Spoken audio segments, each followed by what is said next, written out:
lo bajó en mi computadora, creo que lo bajó. Así que va a quedar la clase fraccionada. Yo andaba más o menos por acá.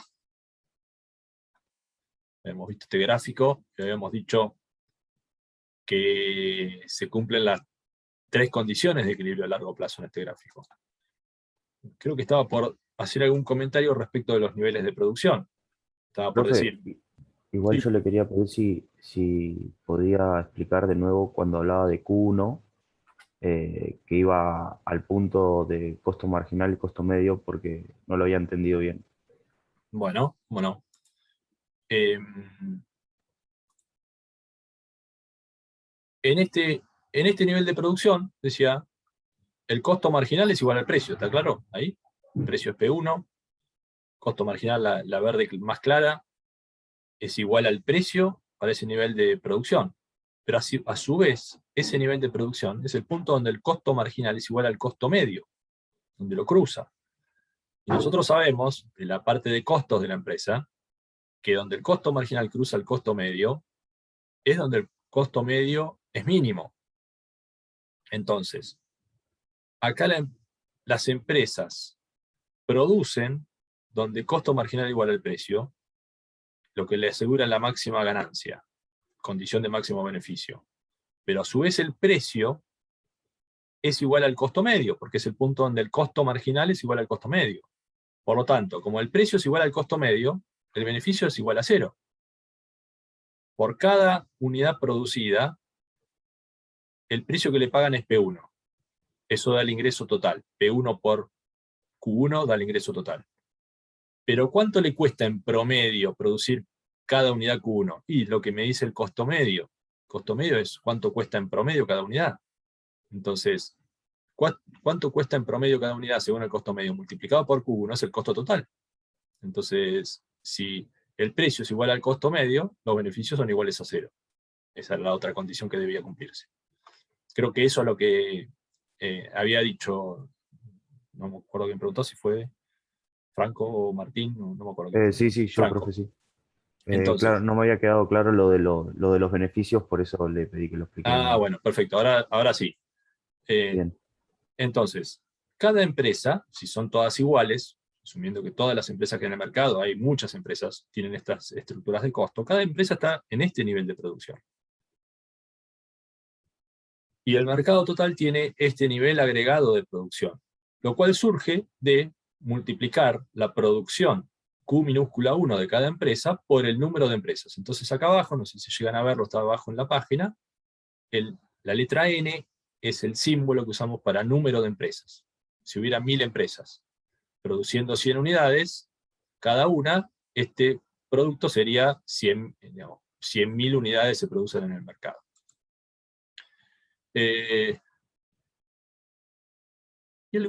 Pregunta Agostina, ¿el gobierno puede intervenir para que no entren más empresas? Y sería, digamos, como poder puede, pero sería medio ilógico que intervenga para que no entren empresas, porque cuanto más empresas, más competitivos los mercados. Y habitualmente los gobiernos tienen oficinas de regulación de los mercados, oficinas de, digamos, agencias de defensa de la competencia, que lo que tratan es de que, al revés, que haya más empresas en los mercados. Deberían regular para evitar barreras en los mercados, no para evitar la entrada a los mercados. Ahora, puede pasar que alguna regulación del gobierno que tiene algún otro objetivo distinto implique que no entren empresas al mercado. Eso puede ser una consecuencia no deseada.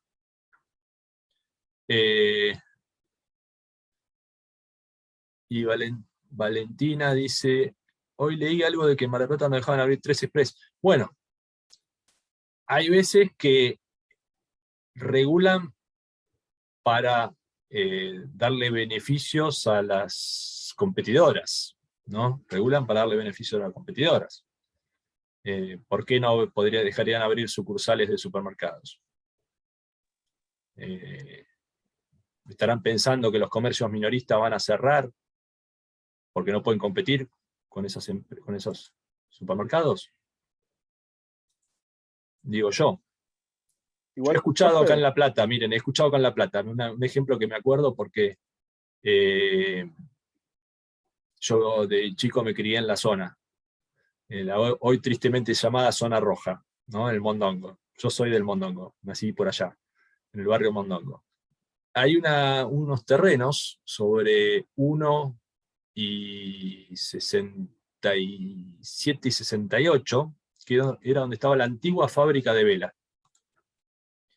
Sí, es toda zona roja La Plata, exactamente. Sí, pero eso es peor, porque en realidad más que zona roja es zona no quiero que quede grabado esto, es zona donde Zona se venden peligro ya. estupefacientes, más que zona roja. Se venden estupefacientes más que zona roja. Eso es lo peor. Hay un terreno enorme que era la antigua fábrica de velas. Había una fábrica de velas ahí, que es casi una manzana. Y se decía que Coto, el supermercado Coto, lo había comprado. Y quería construir ahí una sucursal. Porque en La Plata tiene una sola que es media chiquita. Y querían ahí hacer una linda sucursal con estacionamiento y demás. Es un terreno que es casi una media manzana, debe ser. Y bueno, había protestas, ¿no? Protestas. Había algunos concejales que se oponían a aprobarlo. No sé, defendiendo el comercio minorista. Defendiendo el comercio minorista. Ahora uno diría, yo me pongo del otro lado, digo, ¿y los consumidores? ¿Qué pensamos los consumidores? ¿Esos supermercados pueden vender más barato? ¿Cuánto trabajo le dan esos supermercados? ¿A cuánta gente le dan trabajo? ¿Cuántos almacenes cerrarán versus cuánta gente puede trabajar en un supermercado de esos? Digamos, esas son cuestiones que uno debería plantearse desde el punto de vista del Estado, ¿no? No solamente en los, no sé, 10 comercios minoristas que puedan cerrar alrededor, sino también en todos los consumidores que puedan comprar bienes más baratos, todos los empleados que puedan tener esos supermercados. Pero bueno,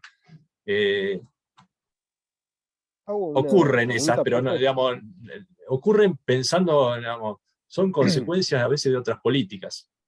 A veces una regulación de precio máximo puede implicar que no entren empresas al mercado.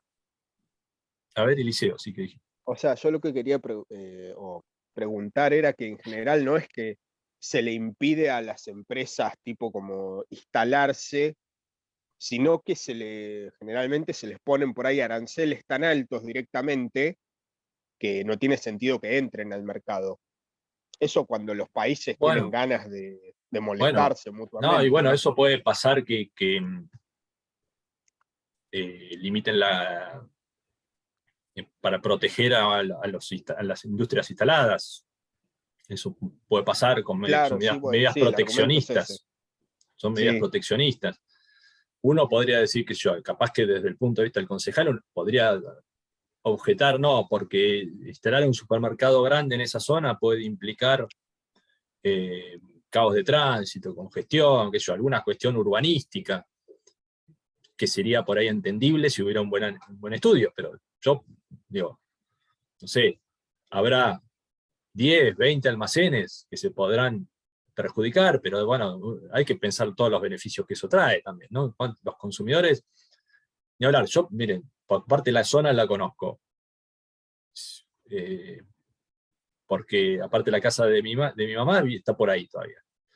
Y le cambia el barrio, digamos. Hoy es una cuadra que está abandonada y uno dice, bueno, va a venir un inversionista a poner un supermercado y se opone. Bueno, qué sé yo. Nada, tendrá sus motivos. Nada, a veces puede haber medidas que limiten la entrada, pero están pensando en otra cosa, digamos. No están pensando en la competencia, están pensando en generar beneficios justamente para un sector. Generar beneficios para un sector. Entonces, este gráfico nos muestra un equilibrio de largo plazo. Si yo avanzo, este gráfico, ¿por qué no nos muestra un equilibrio a largo plazo? A ver, ¿por qué este gráfico tiene un desequilibrio en el largo plazo? No está en equilibrio la industria en el largo plazo. Y bueno, porque si bien el precio es el que iguala oferta y demanda, ese punto donde se iguala oferta y demanda es un equilibrio de corto plazo para la industria.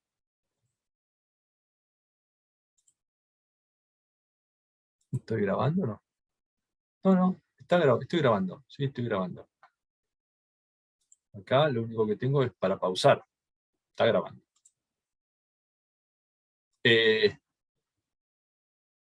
Entonces, a este precio, lo que está pasando es que las empresas tienen beneficios positivos, como alguien puso ahí en el chat, me parece que Amparo. Los beneficios son positivos porque el precio es superior al costo medio. Cuando las empresas producen Q1, el precio es igual al costo marginal, pero el costo medio está por debajo, por lo tanto todo el área verde son beneficios positivos. Costo marginal y costo medio no son iguales en ese punto, no.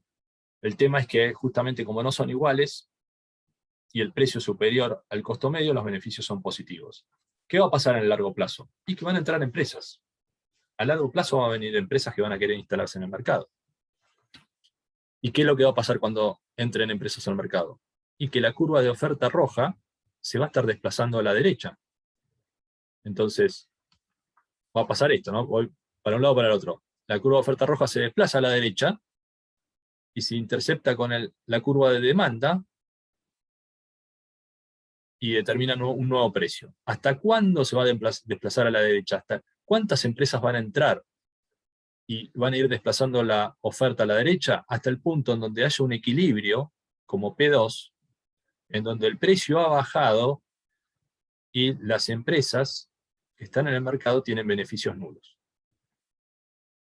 Entonces fíjense que comparando el punto inicial, que era un equilibrio de corto plazo, con el punto final, que ahora sí es un equilibrio de largo plazo, la producción de las empresas que estaban en el mercado disminuyó, porque el precio bajó. Entonces el punto de igualación con el costo marginal está ahora en un punto más abajo de la curva de costo marginal de las empresas. Baja la producción de cada empresa, pero a nivel agregado la producción sube, y sube porque entraron más empresas al mercado. Entonces, hay más empresas, cada una de ellas produciendo menos individualmente que lo que producían antes, pero la producción total del mercado aumentó. Sí, repito entonces, si partimos del punto donde estaba leyendo el chat, ¿no? Por eso decía, repito. Si partimos del punto donde había un equilibrio de oferta y demanda en el mercado, y era un equilibrio de corto plazo porque los beneficios no son nulos en esta situación. Quiere decir que hay una de las condiciones que no se cumple.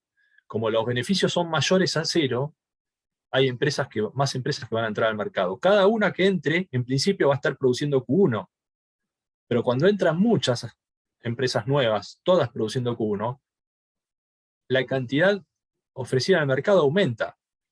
Y entonces la curva de oferta implica que para el mismo precio, ahora va a haber mayores niveles de producción ofrecidos. Entonces la curva de oferta se va desplazando a la derecha. Y a medida que eso se va desplazando a la derecha, el punto de intersección con la demanda es a un precio más bajo. Ese proceso continúa hasta que el precio que resulta en el nuevo equilibrio es un precio como P2, para el cual los beneficios de las empresas se han eliminado. Los beneficios de las empresas bajaron.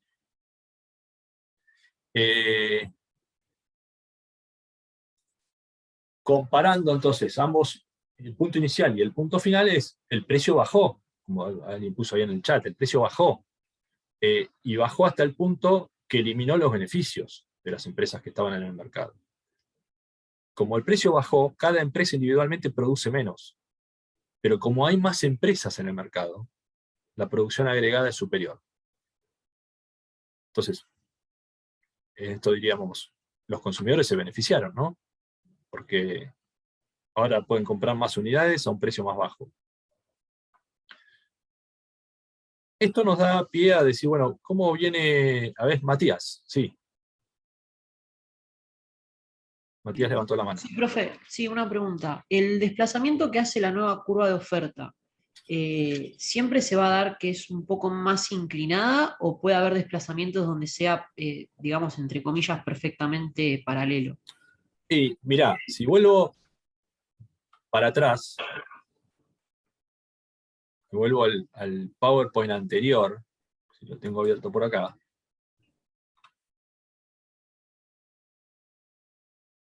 Fíjate lo que pasaba en este gráfico, el que se me fue de largo, este. Cuanto más empresas sumás, al mismo precio, la curva de oferta se va como aplanando, ¿no? Sí, Entonces, si hubiera más empresas que van entrando, entonces al mismo precio, digamos, esto se va a ir como tirando más para allá.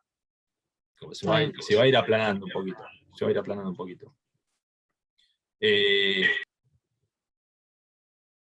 Así que no necesariamente es paralelo, sino que se va por ahí inclinando. perfecto, Claro gracias. que para precios más bajos, algunas empresas, si tuvieran costos distintos, algunas empresas no producen, y otras sí, pero a largo plazo, digamos, todas van a estar en los niveles donde van a producir sin tener beneficios negativos.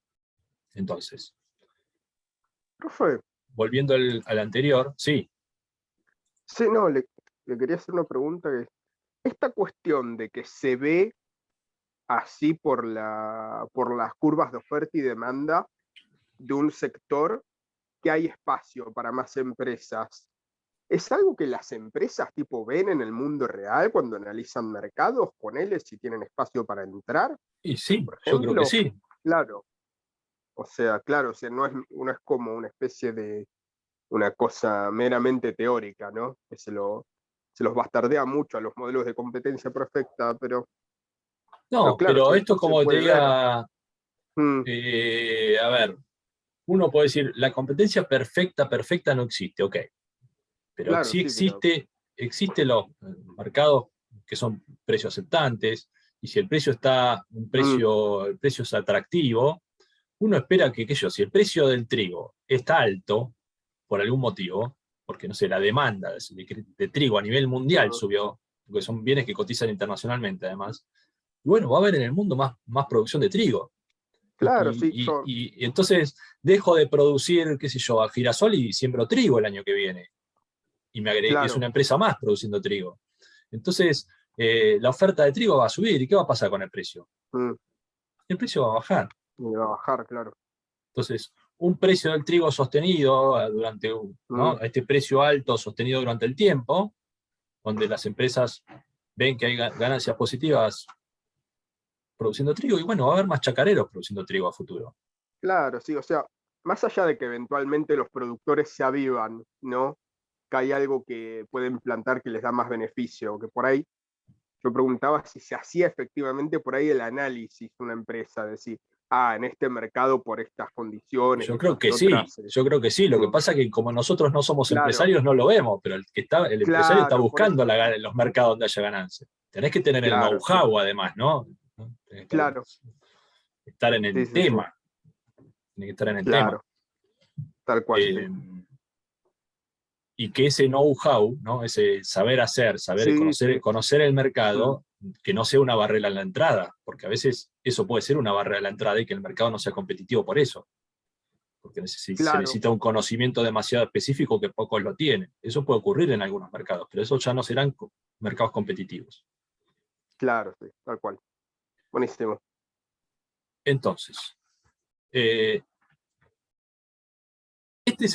nos describe el proceso de ajuste, ¿no? Este gráfico nos describe el proceso de ajuste. Nos mostraba primero inicialmente cómo una situación que no era de equilibrio a largo plazo, en el proceso de ajuste, la dinámica de ajuste a largo plazo, termina en un equilibrio a largo plazo, que es este punto ELP. Ahora, nos planteamos lo siguiente. Acá dijimos que en el corto plazo, la curva de oferta agregada del mercado es la sumatoria de las curvas de costo marginales de las empresas existentes. Nosotros acá tenemos estas dos curvas de oferta, son sumatorias de los costos marginales de las empresas existentes. Entonces la S1 es la sumatoria de los costos marginales de las empresas que estaban inicialmente en el mercado. Y la S2 es la sumatoria de los costos marginales de las empresas que terminaron finalmente en el mercado. En el equilibrio final había más empresas, en la dinámica que describimos recién. Entonces, cada una de estas curvas tiene un número de empresas constantes. La realidad es que a largo plazo el número de empresas va a estar cambiando según cómo varía el precio. ¿Se acuerdan que nosotros describimos una curva de oferta como el nivel de producción que va a haber para cada precio posible? A largo plazo, ¿cuál es el nivel de producción que va a haber para cada precio posible? Y bueno, de eso va a depender de la entrada de empresas o de la salida de empresas. Entonces, ¿cómo construimos la curva de oferta de un mercado a largo plazo? Ya no es la sumatoria simple de los costos marginales, porque el número de empresas va cambiando. Entonces, eso nos lleva a definir 3 casos distintos de mercados en los cuales, uno diría la industria, ¿no?, como sinónimo de mercado, la industria se puede expandir, vamos a decir, con costos constantes, la industria se puede expandir con costos crecientes, o la industria se puede expandir con costos decrecientes. Esos 3 casos, veamos el primero. Vamos a ver en qué consiste esto.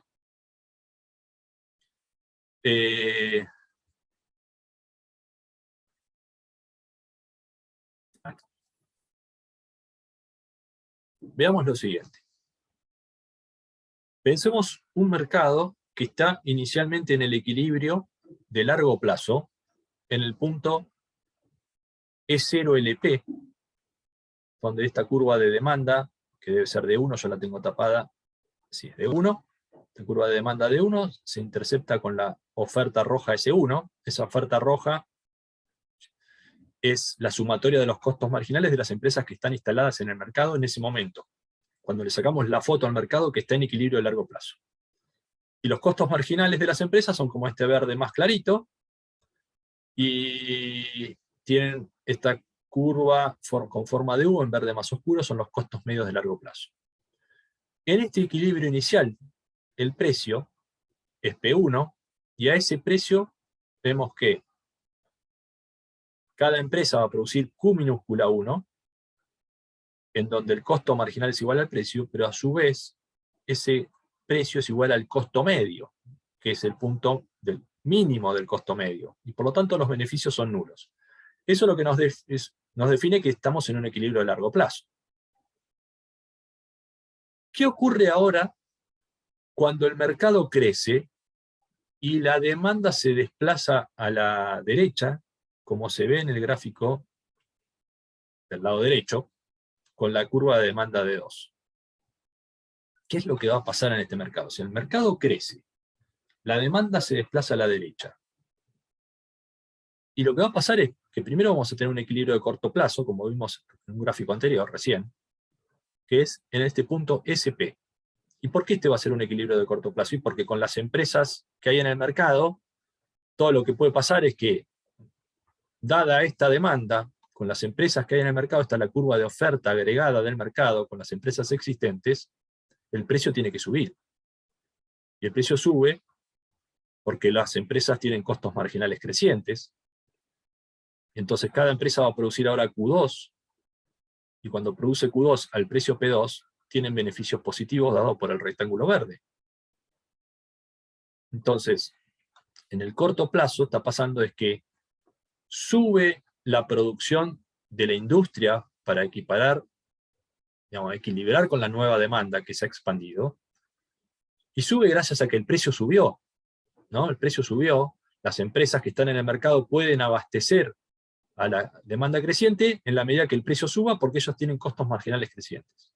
Entonces cada empresa aumenta la producción de Q minúscula 1 a Q minúscula 2, y como las empresas que están en el mercado, cada una subió su producción, la producción agregada del mercado también subió, desde Q mayúscula 1 a Q mayúscula 2. Ahora, esto no es un equilibrio a largo plazo, es apenas un equilibrio en el corto plazo, porque los beneficios de las empresas son mayores a 0. Entonces, más empresas van a querer entrar al mercado. A largo plazo, ¿qué va a pasar? Si los beneficios No van a entrar empresas hasta van a entrar que empresas los beneficios sean 0. y bueno, y se va a desplazar la curva de oferta. Claro. Esta S1 se va a ir desplazando a la derecha, Sí, a la derecha. y a medida que se desplace a la derecha, el punto donde la nueva oferta que se va a estar moviendo hacia la derecha cruce a esta demanda, va a ser a un precio cada vez más bajo. Y a medida que el precio sea cada vez más bajo, las empresas que están en el mercado van a ir a producir cada vez menos, y el proceso va a continuar hasta que se eliminen los beneficios, como dijo Eliseo, si no me equivoco. Esto es lo que pasa en este gráfico. Entonces el proceso de ajuste fue, partiendo de este punto, la demanda se expandió, ¿no?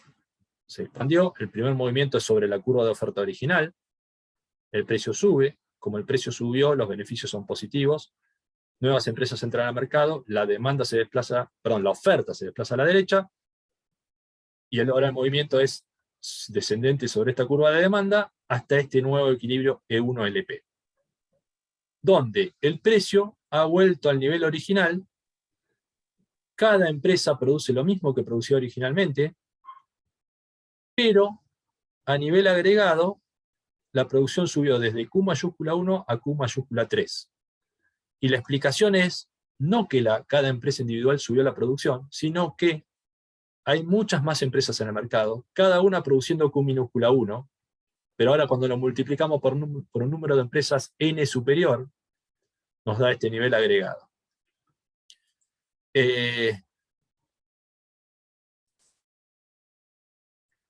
Agustina dice, ¿qué pasa si la demanda se desplaza a la izquierda? Bueno, si el proceso hubiera arrancado al revés, en vez de tener este desplazamiento de la demanda para allá, hubiera sido para acá, el precio hubiera implicado beneficios negativos en el corto plazo, algunas empresas se hubieran ido del mercado, la oferta se hubiera desplazado a la izquierda, hasta encontrar un nuevo equilibrio al precio original, pero con menos empresas en el mercado. Eso es lo que hubiera pasado, Agustina.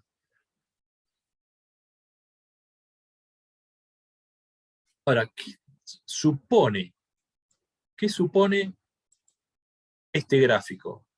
Este gráfico supone que estos costos de las empresas, estas curvas, no cambiaron. Que la industria se expandió y que los costos de las curvas de costos de las empresas no cambiaron. ¿Y por qué no cambiaron? Y porque, digamos, la tecnología es la misma, no vamos a suponer que hay cambio tecnológico acá. La función de producción es la misma, y los precios de los factores productivos son los mismos, no cambiaron. Esto implica que la industria puede producir más a nivel agregado, y que cuando va a contratar más factores productivos para producir más, los precios de los factores no cambian. Se mantuvieron constantes. Y uno dirá, ¿por qué podrían cambiar? Y podrían cambiar, por ejemplo, porque alguna materia prima que es necesaria para producir este bien, cuando se demanda más, porque estas empresas van a ir a comprar más materias primas para, digamos, no estas empresas, porque cada empresa va a seguir produciendo lo mismo que antes, pero hay más empresas produciendo estos bienes, y por lo tanto hay más empresas demandando esas materias primas podrían subir de precio, por ejemplo, y hacer subir los costos. Eso es lo que no sucede en este gráfico. En este gráfico los costos, las curvas de costos no cambian, porque no cambió la tecnología, pero tampoco cambiaron los precios de los factores. Profe, Sí. estaba pensando en eso. Si se empiezan a agregar nuevas empresas a un mercado, ¿no subirían los salarios también, por ejemplo? Depende. Ajá, claro. Porque, digo, si la industria no usa trabajadores muy específicos, sino que son trabajadores que pueden eventualmente trabajar en otras industrias, como podría ser mano de obra no calificada, ¿no? Entonces, Claro, toman desocupados. Claro, Claro, sí, sí, toman desocupados o vienen de claro, otras sí. empresas. Puede ser que aumente la tasa de empleo, pero no el precio del salario. Claro, Claro, exactamente. está bien, está bien. Exactamente. Imaginemos una curva de oferta de trabajo horizontal para estas Claro. empresas. Distinto es si tuvieran que tener trabajadores específicos, otra vez con cierto know-how, cierto conocimiento, y no hay muchos en el mercado, y en esta industria es la única que demanda ese tipo de trabajo, y bueno, tiene que salir a pagar salarios más altos para atraer gente de otros lados o capacitarlos para que puedan hacer el trabajo, y ahí pues, subirían los costos. O uno puede pensar, bien, pasa si yo digo, vuelvo para atrás, acá, al punto inicial. El ejemplo que me gusta más dar a mí desde el año pasado, me gusta dar el siguiente ejemplo. Imaginemos que esto es la industria de producción de alcohol. Alcohol de 96 grados o alcohol en gel. Y este desplazamiento de la demanda es lo que ocurrió en marzo, abril, mayo del año pasado, cuando con la pandemia todos salimos como locos a comprar alcohol. Aumentó la disposición a pagar, ¿no? Había un ejercicio del parcial que decía, ¿qué pasa si aumenta la disposición a pagar? Bueno, corría la demanda como en este caso. Es decir, si este era el punto inicial, comprábamos, nosotros somos consumidores, al precio del alcohol, con todo el mercado se compraba esta cantidad de alcohol. Lo que pasó de pronto es que para esa misma cantidad podemos leer que estaban los consumidores dispuestos a pagar mucho más por la misma cantidad. O podríamos decir que al precio inicial querían comprar mucho más alcohol, al precio de equilibrio inicial. Entonces, eso es lo que pasó, por ejemplo, con el mercado del alcohol del año pasado, se desplazó la demanda para arriba. ¿Y qué ocurrió? Y el precio del alcohol subió. Y en el corto plazo por ahí subió mucho. Subió mucho. Ahora, cuando uno dice, ¿qué va a pasar a largo plazo? Cuando esto perdura, digamos, las empresas que producen alcohol, que son estas, tienen beneficios positivos, ¿no? En ese proceso de ajuste en el corto plazo se encuentran que las que están instaladas pueden tener unos beneficios positivos porque van a estar abasteciendo la demanda creciente con sus costos marginales crecientes. Y si la situación del mercado perdura en el tiempo, uno esperaría que a largo plazo haya más empresas produciendo alcohol. Y es cuando se desplaza la oferta hacia la derecha. Y a medida que entran nuevos productores de alcohol en el mercado, pueden ser empresas nuevas o pueden ser empresas que hacían productos parecidos y que de pronto dicen, ahora saquemos una línea de alcohol en gel, saquemos una línea de alcohol 96 grados, empezaron a aparecer los alcoholes en aerosol, empezó a aparecer variantes, ¿no? En el mercado del alcohol. Es como que esto se empezó a desplazar a la derecha, y el precio en algún punto debe haber empezado a bajar. Acá en Argentina es difícil ver el proceso de ajuste en la práctica, porque en el medio se nos mezcla con la inflación y todo se está desplazando para arriba y todos los precios crecen, se nos mezclan todos los efectos, ¿no? Pero en un mundo sin inflación, uno debería decir, bueno, hay un impacto inicial que el precio subió y después, a medida que crece la oferta, el precio tiene que empezar a bajar. Este análisis supone que la materia prima que se necesita para producir alcohol no cambió su precio. ¿Y qué se necesita para producir alcohol? Y creo que el alcohol se hace con caña de azúcar o con maíz en Argentina. Se usan esos dos insumos, no sé cuál será el más común. Es haciendo algún fermento con azúcar o con caña de azúcar, o con maíz. Si fuera con maíz, uno dice, mire, producir más alcohol implica comprar más maíz. Y el maíz tiene múltiples usos. Múltiples usos. El maíz se usa para producir harinas, se hace harina de maíz, con el maíz se hace aceite, consumimos aceite de maíz, con el maíz se hace pochoclo, qué sé yo, volvemos al pochoclo de la primera clase. Con el maíz se alimenta ganado, se hacen alimentos balanceados, y se da maíz directamente a los pollos, a los criaderos de cerdo, ganado vacuno también, se usan balanceados a base de maíz. Tiene un montón de usos. Por ahí el uso para alcohol es una participación muy chiquitita de la producción del maíz. Entonces, si hay más empresas produciendo alcohol y van a comprar más maíz, es probable que el precio del maíz no esté afectado por esa demanda creciente para producir alcohol. Pero de pronto, qué sé yo, en otro producto sí puede impactar, ¿no? Por ejemplo, capaz que en la caña de azúcar no conozco el mercado tampoco, pero la caña de azúcar se usa para producir azúcar o para producir otras cosas, entre ellas alcohol. Y bueno, si ahí capaz que la presión sobre el mercado del azúcar hace que el precio suba. Y si el precio sube, estas curvas de costo marginal y costo medio se desplazan hacia arriba. Y eso es lo que va a estar pasando en el gráfico siguiente, que vamos a ver ahora. Faltó decir algo acá, por eso no voy a avanzar. Eso es lo que va a pasar en el gráfico siguiente. Pero si los precios no cambian, este gráfico nos describe la situación. El precio, si comparo equilibrio inicial con equilibrio final en el largo plazo, el equilibrio inicial, que era un equilibrio a largo plazo, cumplía las tres condiciones. Lo comparamos con el equilibrio final, el precio no cambió, porque los costos no cambiaron. Entonces, acá podemos decir que la curva de oferta del mercado o de la industria en el largo plazo es una línea recta horizontal, como en esta violeta que apareció acá, que dicen, mire, cuando el mercado crezca, a ese precio, esta industria puede abastecer la cantidad que sea.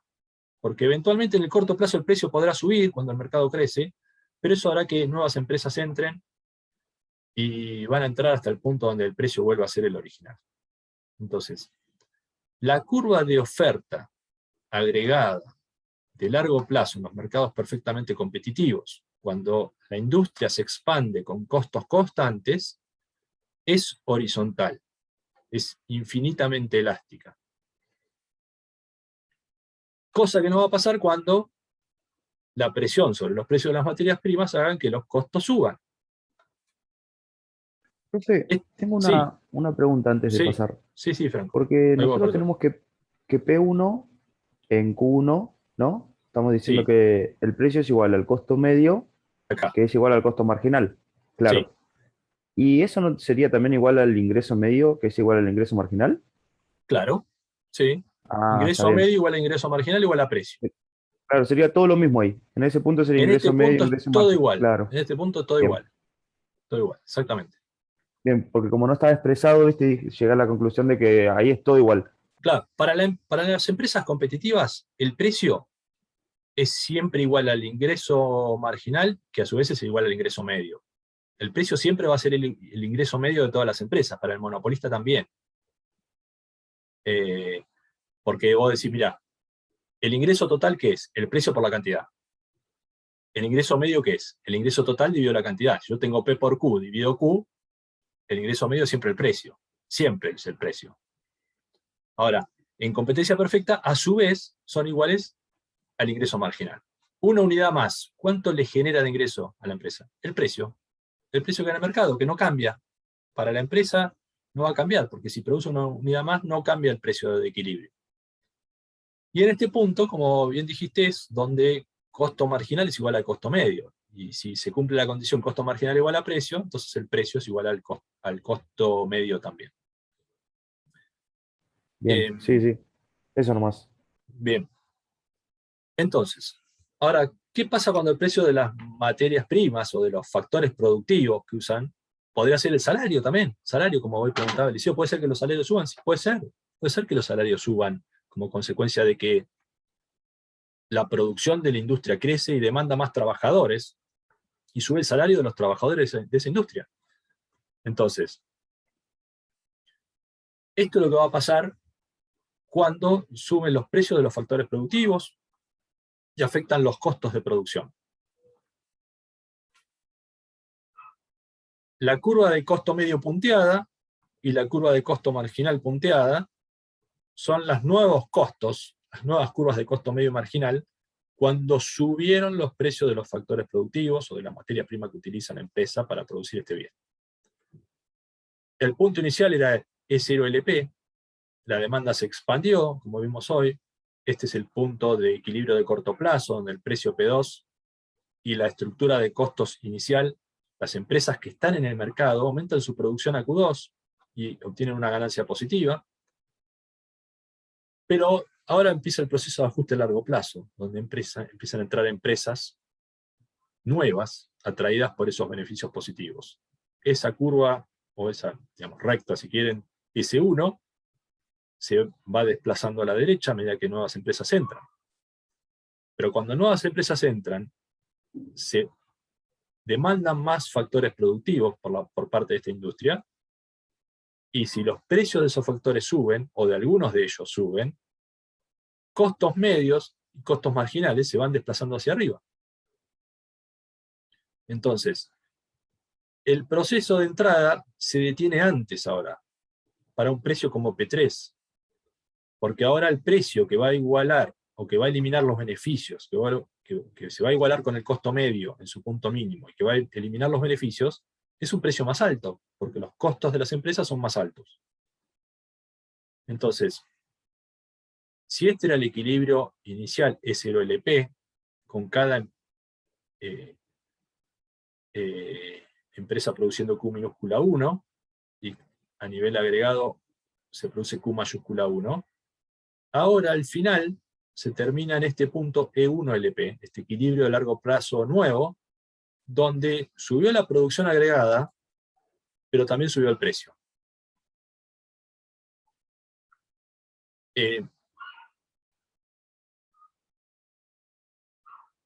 A ese precio, uno puede decir, miren, acá lo que pasa con la producción de cada empresa no lo sabemos, porque depende de cuánto se haya desplazado esto para arriba. Pero lo que sabemos es que a nivel agregado se produce más, porque igual entraron empresas al mercado. Pero el precio es más alto, entonces la curva de oferta ahora, de largo plazo, la que me une los equilibrios de largo plazo, el inicial y el final, tiene pendiente positiva. Lo cual refleja que los precios van a ir subiendo, digamos, para aumentar la producción a largo plazo, los precios tienen que subir. Los precios tienen que subir para compensar el incremento de los costos que tienen estas empresas cuando demandan más factores productivos.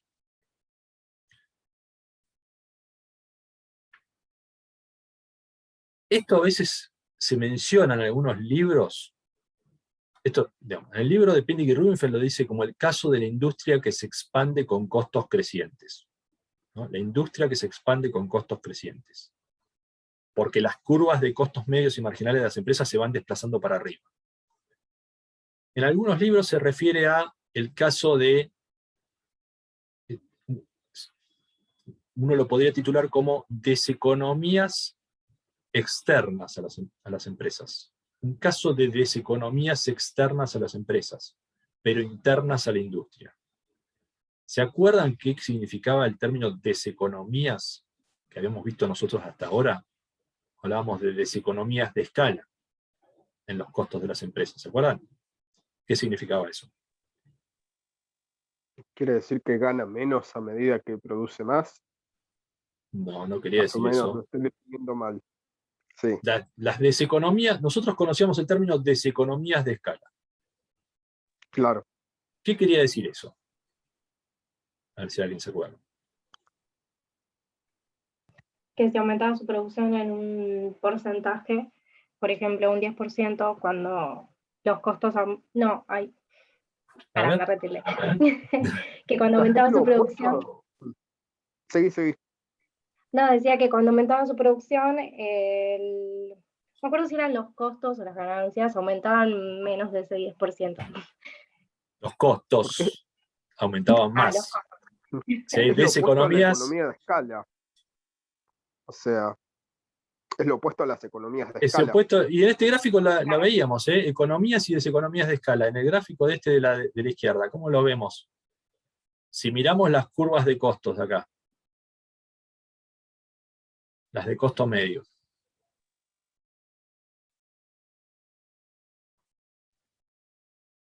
Está aumentando su producción. Ay, no.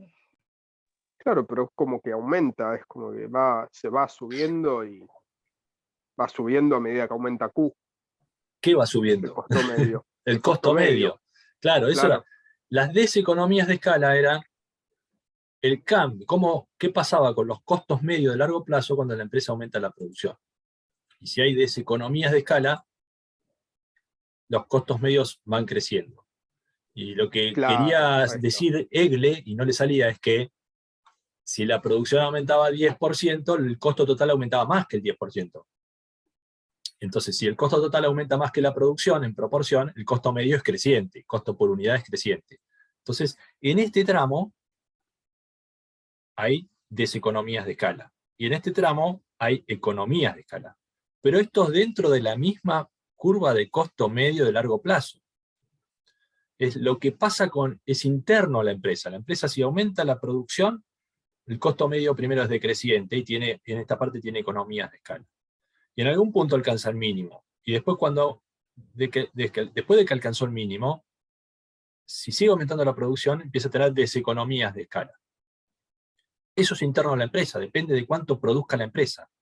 Ahora vamos a hablar en este caso, en este gráfico de costos crecientes, es porque se desplazan las curvas de costo medio y marginal hacia arriba.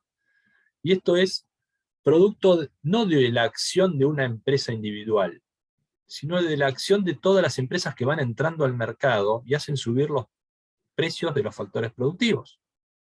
Por eso son deseconomías, porque los costos aumentan, pero se dice que son externas a la empresa, porque no dependen de la acción de una empresa, sino que dependen de lo que pasa a nivel industria, que hay más empresas entrando al mercado, más empresas produciendo, más empresas demandando factores productivos, y por eso son externas a las empresas, esas deseconomías, pero internas a la industria. Son como consecuencia del accionar de la industria en su agregado, no como consecuencia del comportamiento de las empresas de manera individual. De manera individual directa. Claro, cada una haciendo eso, cada empresa nueva que entra al mercado, cuando la sumamos a todas, eso genera ese efecto. Perdón, ¿eso qué quiere decir? Que, por ejemplo, que no sé, que todos queremos plantar el mismo cultivo, entonces sube el precio de la semilla. Claro. Claro, es una cosa Eso, así, está bien. exactamente. O sea, lo que hoy hablamos del trigo, bueno, va a haber más chacareros Claro. sembrando trigo, pero para sembrar trigo tiene que ir a comprar la semilla, y fertilizantes y algún agroquímico específico para el trigo. Y bueno, cuando todos hacen eso, por ahí el precio de esos insumos, de esos factores productivos subió. Y se desplazaron las curvas de costos. Recuerden, por eso tenemos que ir atando cabos, recordando lo que fue los temas del primer parcial. Estas curvas de costos, cuando tomamos el trazo continuo, costo medio, costo marginal, implican que los precios de los factores se mantienen constantes a lo largo de estas curvas de costos.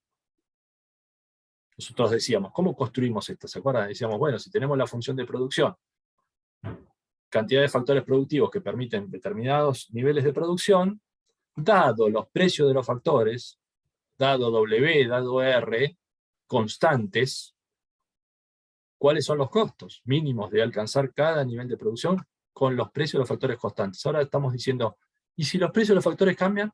Cuando la industria crece. No cuando crece la producción de una empresa, sino cuando la industria crece.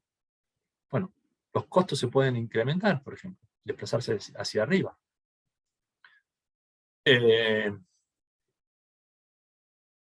Bien. Entonces, tenemos este caso, implica que la curva de oferta de la industria a largo plazo tendrá pendiente positiva. Esta violeta que aparece acá. Si hay un caso de industria que se expande con costos constantes, y hay un caso de industria que se expande con costos crecientes, va a haber también un caso que sea, ¿cuál? ¿Cuál me está faltando? El caso de la industria que se expande con costos decrecientes. Bueno, yo voy a hacer una cosa. Yo no voy a explicarlo en este caso. Este caso está en el libro y está el gráfico acá. Es un caso que cuando se expande, los costos bajan, los precios de los factores productivos bajan y se producen economías externas, ahorros porque la industria se expande y genera reducciones de costos a las empresas que están en el mercado, y entonces la curva de oferta de largo plazo en la industria va a ser dependiente negativa. ¿Sí? A medida que crece, puede crecer con un precio cada vez más bajo. Y eso ocurre cuando los costos de las empresas son decrecientes en el sentido de que se desplazan hacia abajo las curvas de costos medios y marginales. Yo voy a dejar este título así. Yo lo dejo a ustedes para que lean del libro e imaginen ejemplos. Imaginen ejemplos de esto para la semana que viene. Yo no voy ahora a extenderme sobre esto. Les dejo a ustedes para que lo lean del libro e imaginen ejemplos. Casos en los que podría darse. Me interesa volver a nuestro PowerPoint original, el largo, que estaba subido ahí en el aula virtual, y decir,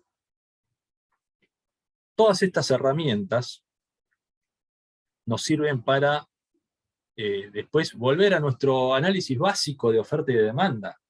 Sí, bueno, nosotros ya vimos qué hay detrás de una curva de demanda, vimos qué hay detrás de una curva de oferta. Y ahora queremos volver a nuestro análisis básico. Un simple gráfico de oferta y demanda, donde se cruzan oferta y demanda, tenemos el precio de equilibrio y la cantidad de equilibrio. Y recuperar algunos conceptos que vimos allá lejos en la teoría del consumidor, que uno era el excedente del consumidor. ¿Se acuerdan que era el excedente del consumidor? Era la diferencia por cada unidad consumida, la diferencia entre lo que están dispuestos a pagar los consumidores y lo que efectivamente pagan, que es el precio del mercado. Entonces, gráficamente uno lo definía como la diferencia o el área debajo de la curva de demanda hasta la cantidad de equilibrio y hasta el precio de equilibrio. Entonces, por cada unidad comprada efectivamente, demandada, hay una disposición a pagar dada por la curva de demanda que se diferencia del precio que efectivamente pagan. Por ejemplo, acá hay una cantidad determinada que implica que la disposición a pagar de estos consumidores era 10 pesos, pero en el equilibrio pagaron 5 pesos, con lo cual les quedó un excedente de 5 pesos. Y así para cada unidad efectivamente comprada, sí. Seguimos viendo el gráfico del costo de producción, el PowerPoint de costo de producción. Perdón. No, me parecía que... Pero yo cambié pensé que me iba a cambiar automáticamente, porque hice un link. Gracias por el aviso. Yo estaba acá, hice un clic acá, ¿ahí les cambió o no? Tenés que dejar de compartir y compartir la otra pantalla, profe, Sí. la otra filmina. Pero a veces ha funcionado cuando he hecho esto. Bueno. Por ahí lo hice en otra clase y nunca me dijeron nada, se ve que no había nadie escuchándome. ¿Ahora lo ven? Me acabo de enterar que no me escuchaban los del otro curso. Cuando hice esto mismo. Entonces volví a un gráfico básico, decía, ¿no? De oferta y de demanda. Acá está el excedente del consumidor. Entonces yo decía...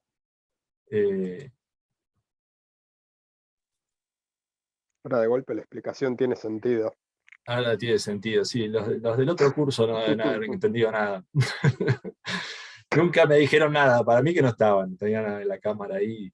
Acá por lo menos hay 3 o 4 que me están hablando, qué sé yo. Bueno, decía, por ejemplo, para esta cantidad que estoy marcando acá en el eje horizontal, la demanda nos devuelve la disposición a pagar de esa cantidad. Si era 10 pesos, el precio de equilibrio era 5 pesos acá. Entonces, por esa unidad, esa unidad de este bien, que está en este punto del eje horizontal, hay un excedente para los consumidores de 5 pesos, la diferencia entre 10 y 5. Para cada una de las unidades consumidas, hasta Q0, todo el excedente es el área amarilla, el excedente de los consumidores. Y eso era una medida de bienestar, decíamos. Podríamos aproximar al bienestar de los consumidores midiéndolo en términos monetarios. ¿Cuánta plata de excedente? ¿No? Porque esto es, por cada unidad le medimos diferencia entre disposición a pagar en pesos contra el precio que pagaron en pesos. Una medida similar podemos tener respecto de los productores.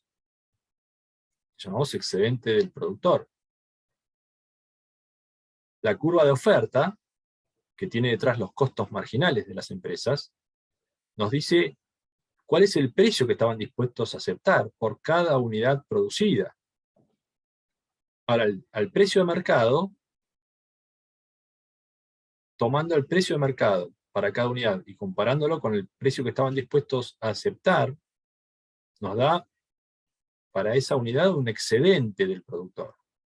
La suma de todas esas diferencias, esta zona, este triángulo medio verdoso, medio verde, es lo que llamamos excedente de los productores. En el equilibrio competitivo, donde se interceptan oferta y demanda, es donde se tiene la máxima suma agregada de los excedentes de consumidores y productores. Esto quiere decir que, en general, cuando haya otra estructura de mercados, como vamos a ver, por ejemplo, el monopolio, o usualmente los oligopolios, lo mismo, la suma de los excedentes de productores y consumidores en esos mercados va a ser menor a la que existiría en un mercado de competencia perfecta, si el mercado fuera competitivo. Y esto va a ocurrir en la medida que la producción en esas otras estructuras de mercado sea menor a la que existiría en competencia perfecta. Entonces, si se produce menos que en competencia, la suma de los excedentes de productores y consumidores va a ser menor. Claro que por ahí en un monopolio, vamos a ver la semana que viene, el excedente que tenga el monopolista va a ser superior al que tendría en competencia perfecta. Pero eso va a ser a costa de sacarle excedente o bajarle el excedente a los consumidores. Entonces, en la suma agregada, excedentes de consumidores más excedentes de los productores, va a ser menor en un monopolio que en competencia perfecta. Y no solo eso, sino que además, cuando acá le pongamos la intervención del Estado en los mercados, si el Estado viene y regula un precio, si el Estado viene y pone un impuesto sobre un mercado competitivo, va a estar también alterando el resultado, va a estar alterando el equilibrio competitivo y va a generar una reducción en la suma agregada de excedentes de consumidores y productores. Y recalco esto de siempre de suma agregada, porque de pronto la intervención del gobierno puede implicar que consumidores o productores tengan un excedente mayor, pero siempre a costa de sacarle o bajarle el excedente a la otra parte. Entonces, por ejemplo, un precio máximo podría implicar para los consumidores un mayor bienestar, un mayor excedente, pero va a ser a costa de que pierdan excedente los consumidores. Nosotros, cuando decimos la máxima suma agregada de excedentes de consumidores y productores, estamos en algún punto diciendo que ponderamos igual un peso adicional para los consumidores va a valer lo mismo que un peso adicional para los productores. Cuando por ahí para el Estado, con algún objetivo de redistribución de ingresos, le puede dar mayor ponderación al excedente de, no sé, los consumidores por sobre los productores o a la inversa. Entonces, en la medida que ponderamos igual cada peso de excedente del consumidor con cada peso de excedente del productor, la suma agregada de estas dos cosas en competencia perfecta va a ser siempre mayor o como mucho igual a la que existiría en otra estructura de mercado o cuando el gobierno intervenga regulando los precios o poniendo un impuesto, por ejemplo. Profe, una pregunta. Sí, sí. Suponete que, porque tenía una duda con este término, suponete que, no sé, que una empresa pide una regulación para que haya menos competencia y entonces tiene más beneficio, ¿no? A estos a los que se les llama los cazadores de renta en economía, porque se apropian de esta renta de la competencia perfecta. Sí, hay un término que es... Puede pasar eso. Puede ser. Puede Claro. pasar eso. En inglés se llama rent seeking behavior. Sí, claro, son buscadores de rentas. Tal Es cual. una teoría que explica los lobbies, básicamente. Claro, Los grupos básicamente. los grupos de presión para obtener medidas gubernamentales que generen una ganancia extraordinaria, o sea, un beneficio Claro, superior al normal, ¿no? Un claro. beneficio mayor a cero, un beneficio económico mayor a cero. Acá tenemos algún ejemplo puesto en este PowerPoint, que está sacado del libro, por otra parte. Por ahí está, creo que es al final de este PowerPoint. Por ahí llegamos, por ahí no. Ah, bueno, listo. Está bien. Me gustaría, antes de ir ahí, a propósito de la pregunta de Eliseo, antes de llegar a eso, mostrar, por ejemplo, cómo analizar un precio máximo. Claro. Este gráfico nos dice qué es un precio máximo. Es una regulación del Estado donde fija el precio de mercado por debajo del que habría en equilibrio, por eso es máximo. Igual. No tenía sentido poner un precio máximo por arriba del equilibrio, porque va a prevalecer el precio del equilibrio en el mercado. Pero el gobierno pone un precio máximo por debajo del equilibrio. Este gráfico es P0, el equilibrio donde oferta y demanda con la cantidad Q0. Y si el gobierno regula el precio máximo, por acá abajo, se produce un exceso de demanda. A ese precio los consumidores quieren comprar la cantidad Q2 y los productores solo quieren ofrecer Q1.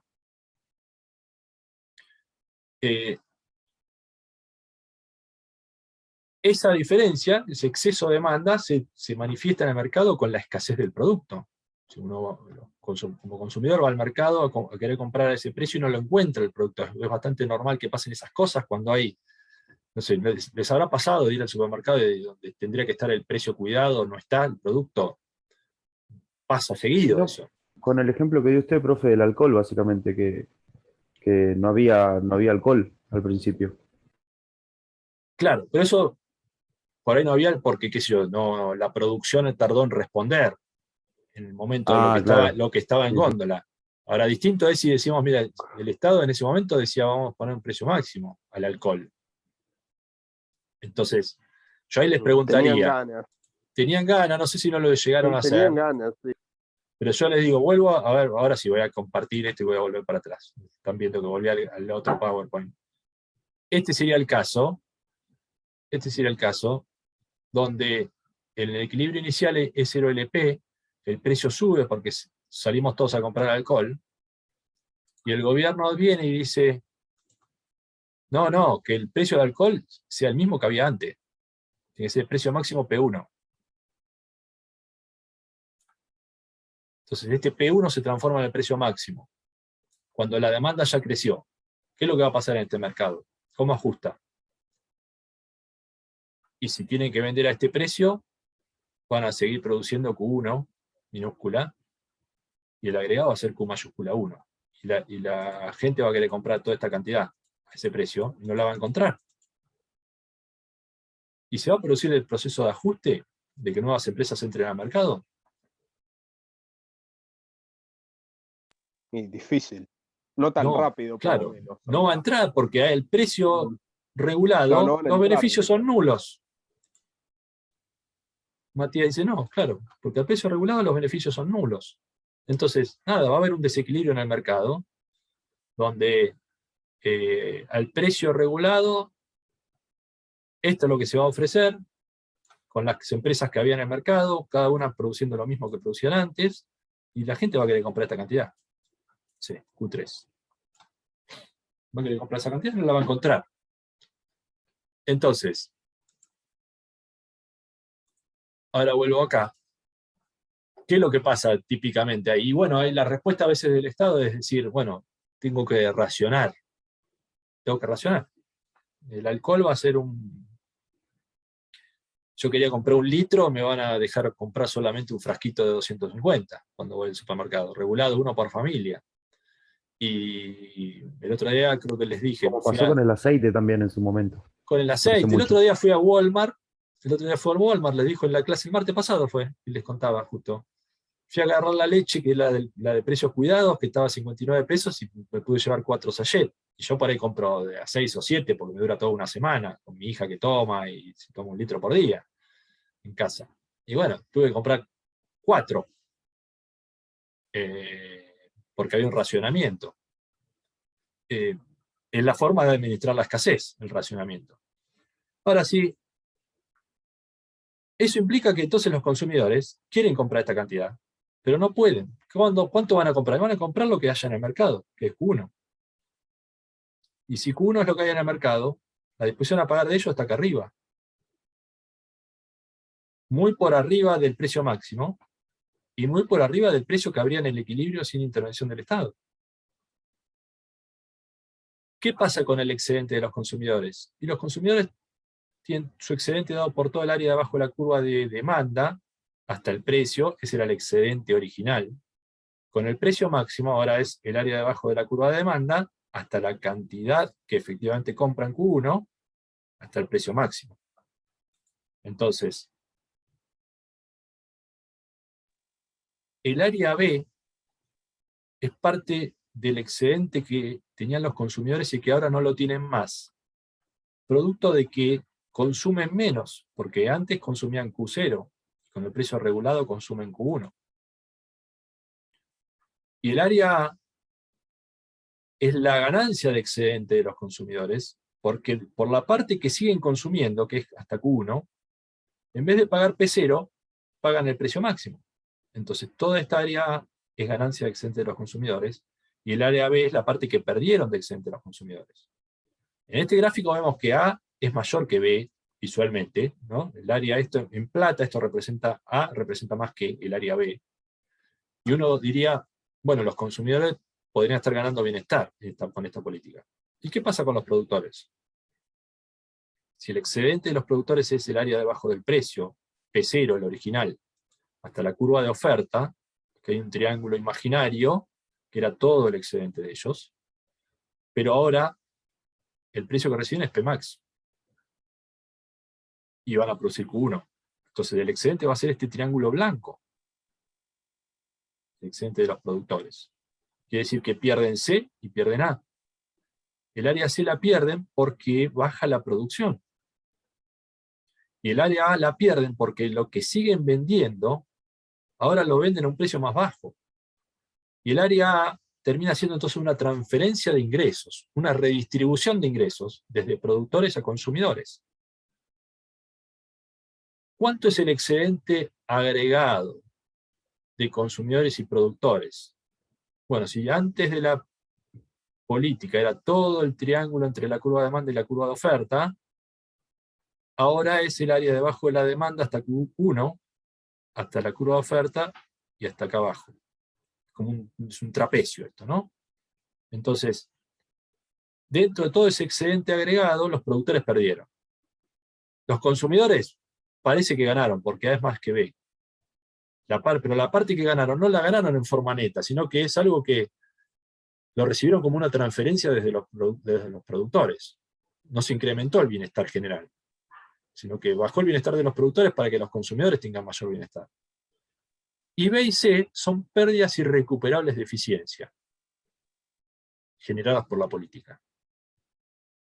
Uno diría, esta política solo se justifica si el gobierno plantea que A es mayor a B y todo lo que le preocupa es el bienestar de los consumidores, pero si no, la sociedad en su conjunto pierde, porque B y C eran parte de los excedentes de consumidores y productores, respectivamente, y ahora no los tiene nadie en la sociedad, porque cayó la producción y cayó el consumo. Ahora, la diferencia relativa entre A y B depende de las elasticidades de las curvas de oferta y de demanda. Porque, por ejemplo, en este otro gráfico, fíjense, yo comparo uno con otro, es como que la oferta es más elástica y la demanda más inelástica. Entonces, cuando el precio baja como consecuencia del precio máximo, la cantidad producida cae mucho más. Y, dada esa cantidad, ahora la diferencia con la disposición a pagar de los consumidores es mucho más grande. Por lo tanto, en este gráfico, el área B es mayor que el área A. Entonces acá perderían los productores, pero también perderían los consumidores, porque el bienestar que pierden acá en esta situación por la caída del consumo es mayor que el bienestar que ganan como consecuencia de que lo que consumen lo pagan a un precio más bajo.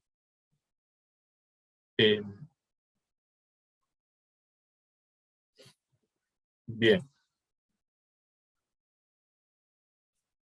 Uno podría decir, bueno, estas medidas de política no son muy racionales en contexto de mercados competitivos, ¿no? No es una medida política que uno diga que garantice el éxito, que, digamos, salvo que se esté muy seguro que la ganancia de los consumidores va a ser más grande y que se pondere mucho más el bienestar de los consumidores, lo cual tiene algún juicio de valor por parte del Estado, ¿no? Acá ya dejamos de lado los aspectos positivos y nos ponemos en los aspectos normativos, digamos, lo que entra el juicio de valor del Estado interviniendo en la economía para beneficiar a un sector económico en detrimento de otro sector económico. En todo caso, lo que debería ocurrir es que igual esté comprobado que la ganancia de los consumidores supere a la pérdida. Agostina pregunta, ¿se generan mercados paralelos? Pueden generarse mercados paralelos en estas situaciones, como consecuencia de la escasez y la diferencia entre la disposición a pagar y el precio que pagan. Porque uno dice, miren, los consumidores están comprando esta cantidad y tienen una disposición a pagar muy superior al precio regulado. Entonces, esto me dice que ellos estarían dispuestos a pagar un precio más alto que el regulado si hubiera la posibilidad de comprar este producto más allá de Q1. Y podría haber productores, oferentes, que estén dispuestos a venderles a un precio más alto, en la medida que ese precio más alto les compense los riesgos de infringir la reglamentación estatal, ¿no? Que puede haber multas, puede haber sanciones. Entonces, la forma en que uno explicaría un precio regulado acá es, miren, más allá de este punto, más allá del precio máximo, que implica que los productores van a ofrecer la cantidad Q1, va a aparecer una curva de oferta de acá para arriba, como S', que va a incorporar los costos de vender por afuera de la reglamentación, el riesgo de vender por afuera de la reglamentación. Entonces, la curva de oferta, recuerden, representa los costos marginales de producción. Ahora, si a los costos de producción le sumamos el riesgo que tienen los productores por infringir esta reglamentación, la curva de oferta gira a partir de, y se quiebra en el punto más allá del precio máximo, para arriba.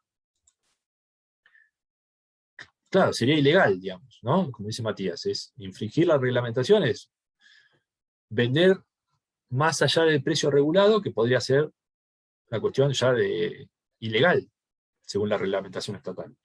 Ahora, donde esta curva de oferta cruza a la demanda, es en este punto. Entonces, en el mercado paralelo, va a haber un equilibrio dado por la intersección de la curva de oferta del mercado informal con la curva de demanda. Y ese precio que surja, eso es una P, me parezca, y esto es otra P, son dos P, P sub P, es precio del mercado paralelo, podría haber dicho precio del mercado informal, o precio del blue, podría haber dicho. Ese precio del mercado paralelo es más alto que el precio regulado, pero además es más alto que el precio que habría en un mercado libre. Es más alto que el que habría en un mercado libre. Y la cantidad total de equilibrio, ¿no? La cantidad total de equilibrio que incluye a la del mercado legal más la del mercado, el tramito de mercado informal, es menor que la del mercado libre. Entonces, lo que termina generando, si se genera un mercado informal, en el mercado informal el precio es más alto que el que habría en un mercado libre. Como consecuencia de que eso incorpora costos de operar en la ilegalidad, riesgo de tener multa, de tener sanciones, de que te clausuren el negocio. Y teniendo en cuenta que hay consumidores que están dispuestos a pagar precios más altos, ¿no? Porque la curva de demanda me dice la disposición a pagar. Bien. Ahora, eso va a indicar que los consumidores que van al mercado ilegal terminan aumentando el excedente, ¿no? Por más que paguen un precio más alto, están consumiendo más. Lo hacen porque para ellos es beneficioso consumir más, aunque tengan que pagar un precio más alto, porque su disposición a pagar está arriba de esos precios que había en el mercado. Bueno, les va a quedar a ustedes, cosa que van a ver en la práctica. Analizar un impuesto. Está sacado el libro, capítulo 9 de Pindick y Rubinfeld, así que les recomiendo que lo lean de ahí. ¿Cómo analizar el impacto de un impuesto? Un impuesto, por ejemplo, específico, es un impuesto de determinada cantidad de pesos por unidad vendida, podría ser, ¿no? Yo digo, bueno, mira, hay un impuesto T, usualmente usamos la T para impuesto nosotros en economía, como tributo o tax en inglés. Y si el impuesto fuera un impuesto específico de 10 pesos, eso es un signo pesos, aunque no parezca, cada vez peor, 10 pesos por unidad vendida, uno podría decir, mire, la curva de oferta que representa los costos se desplaza hacia arriba paralelamente porque ahora se incrementan los costos. Si el productor, el oferente, tuviera que pagar 10 pesos por cada unidad que vende, la curva de oferta se corre. Digamos, debería haber hecho una flecha así bien vertical que indique los 10 pesos más por unidad vendida. Por cada unidad 10 pesos más. Eso implicaría un desplazamiento paralelo de la curva de oferta. Si fuera un impuesto al valor, es decir, un impuesto que es porcentaje sobre el valor, el desplazamiento no hubiera sido paralelo, sino que hubiera girado la curva de oferta. Ahora, en un desplazamiento paralelo, cada unidad tiene un costo 10 pesos más elevado ahora por el impuesto. La curva de oferta se desplazaría paralelamente y la oferta con impuesto estaría por acá arriba, cruzando a la curva de demanda en un punto por acá, y la diferencia entre este punto y este punto, esa distancia vertical, es el impuesto, son los 10 pesos. ¿Qué implica que haya un impuesto? Que va a haber una diferencia entre el precio que paga el consumidor y el precio que recibe el productor. Y esa diferencia va a ser exactamente igual al impuesto. Porque con la nueva curva de oferta, el precio que pagan los consumidores va a ser este precio PC, donde la curva de oferta nueva cruza la demanda. Pero el productor no va a recibir ese precio, porque sobre ese precio va a tener que pagar los 10 pesos que impuso el gobierno. Entonces va a recibir el precio que esté sobre la curva de oferta original. El precio que paga el consumidor neto de impuestos es el que cubre los costos operativos de la empresa. Y ese es el precio acá PB corta de venta, precio de venta. Entonces la diferencia entre precio de compra y precio de venta es el impuesto. En este ejemplo que digo yo son 10 pesos la unidad. Bueno, este gráfico nos va a mostrar entonces que se reduce la producción y el consumo. Bueno, pasa desde Q0 a Q1.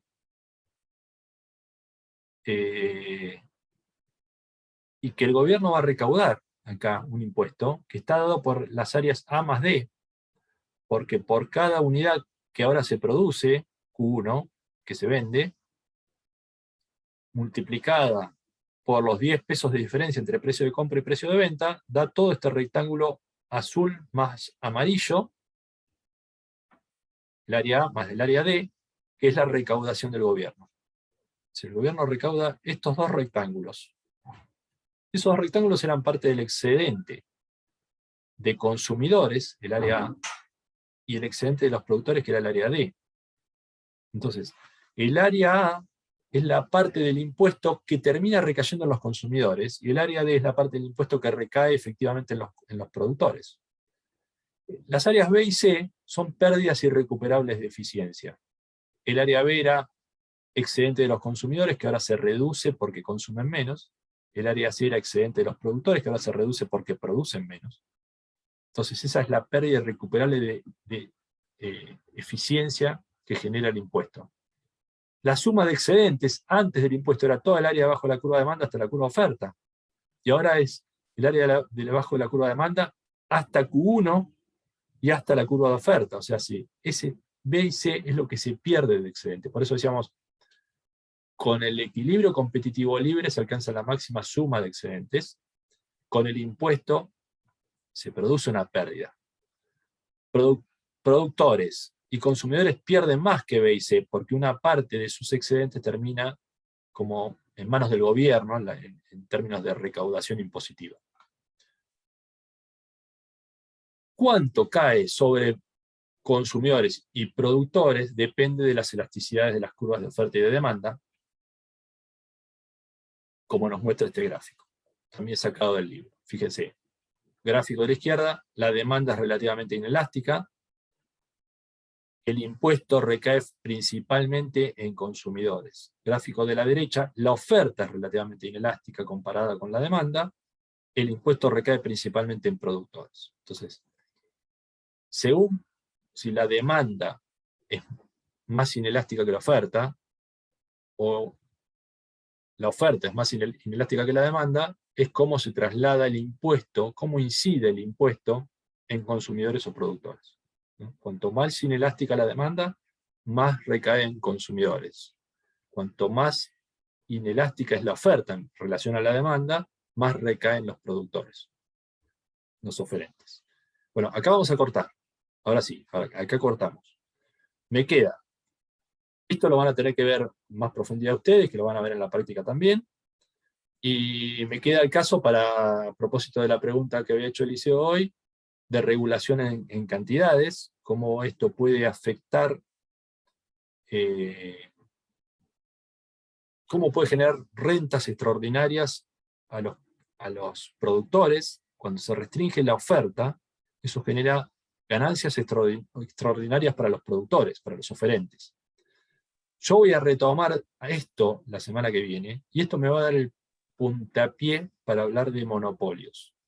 Porque una regulación de la oferta que genera una renta extraordinaria o un beneficio extraordinario al productor, es más o menos lo que hacen los monopolistas. Es reducir la cantidad ofrecida para generar un beneficio más allá o superior al normal. Vamos a cortar acá.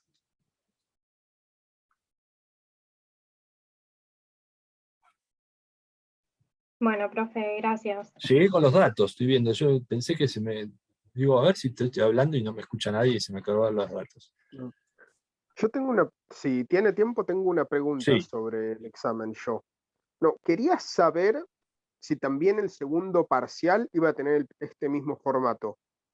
Similar. O parecido, similar. Similar. Claro. Sí, sí, sí. Así ya sé cómo Sí, estudiar bien, porque sí, me tomó como de sorpresa el parcial, onda, a mí. Por suerte llegué a aprobar, pero quedé muy raspando. Así que... Bueno, mensaje para todos. Habrán visto ahí lo que está puesto, el mensaje que está puesto en el aula virtual, donde están las notas, es los que recuperen, le vamos a estar haciendo la excepción y le vamos a permitir en el recuperatorio seguir con chances en la cursada, en la promoción, pero, digamos, la salvedad es que las notas se promedian. Entonces, un 4, ¿no? Para darles un ejemplo, un 4 en el recuperatorio los deja fuera de la promoción, porque promedia con un 2 del parcial desaprobado, eso da un 3, eso los deja fuera de la promoción.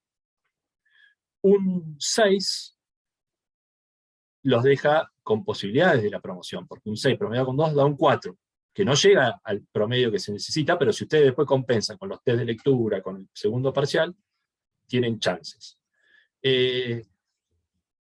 Alguien me preguntó hoy por un mensaje del aula virtual, creo que fue, si podía rendir el recuperatorio para levantar nota.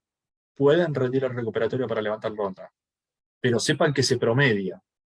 Bien, entonces ahí se arriesgan ustedes. Si de pronto desaprueban el recuperatorio, chao. ¿No? ¿Quién se va a presentar? ¿Alguien que tenga un 4, un 5? Y que diga, bueno, me presento para ver si levanto y estoy más cerca de la promoción. Bueno, el riesgo es que desaprueben y ahí ya está, van a quedar afuera, ¿no? Con el segundo parcial, si tenés un 4, tenés que sacarte un 9 o un 10. un 9 y levantar Y con depende de las los pruebas. test de lectura. Claro. Sí, yo me Depende también de los test de tendría que lectura. Ah, Así que bueno, está bien. les hago esa aclaración, porque digamos, no es que Profe, se presentan y ahora sumamos así libremente más nota, no. Vamos a promediar con lo que ya pasó para que sea justo para lo que ya Claro. hicieron las cosas bien. Sí. profe, le hago una Sí, consulta. sí, Romina. Yo podré ver el examen, yo lo desaprobé. Ya les mandé el aviso antes. Contáctense con los profes de práctica, con el que tengas vos. No sé si estás con Ferraro o Profe, con Bolino. Consúltenle a ellos, que ellos le van a transmitir los errores que tuvieron. ¿Le mando un mail a Omar? Sí, mandale un mail a Omar, entonces, sí. Listo, profe, gracias. yo personalmente le mandé a Pablo un mail Sí, para resolver unos ejercicios que me habían quedado de las autoevaluaciones y no me lo contestó nunca, bueno, pero básicamente. acá les va a dar la devolución del parcial, eso ya está hablado con ellos. Claro, sí, pero, o sea, que hay algunos alumnos, o no sé si seré yo, pero a mí no me lo contestó nunca y se lo mandé con bastante tiempo antes del parcial, por eso Ujú. no sabría. Bueno, en este caso para el parcial le van a hacer la devolución, porque eso ya está hablado con ellos. Eso tienen que hacerlo, digamos. ¿Tienen alguna pregunta más? No, profe, yo le Profe. agradezco, la verdad, yo pensé que tenía perdida la promo, pero bueno, le agradezco. Bueno, es un A esfuercito ponerme más. Un esfuercito más. ¿Eh? Sí, un esfuerzo Sí. bárbaro, sí. Sí, está bueno por lo